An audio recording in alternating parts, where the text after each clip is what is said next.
बुद्धीमध्ये वरील प्रश्न बघूया. बघा काय म्हणतं, 7 अधिक 4 बरोबर 113, 9 अधिक 3 बरोबर 108, तर 5 अधिक 7 बरोबर किती आपल्याला शोधायचे.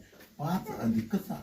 बघा इथे काय केलं या ठिकाणी, हा 7चा वर्ग केलाय, किती होईल 7चा वर्ग 49, आणि 4चा घन केलाय, अधिक 4चा घन किती होईल 64.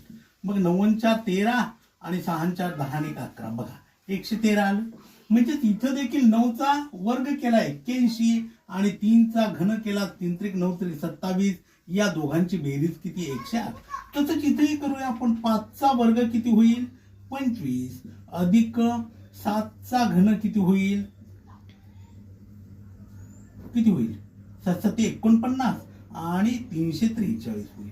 मग या दोघांची बेरीज 5 आणि 3 8, 4 आणि 2 6 आणि 3 ला 3. इथे 6 पाहिजे होतं. मग आपलं उत्तर काय आलं 368. पर्याय क्रमांक 3.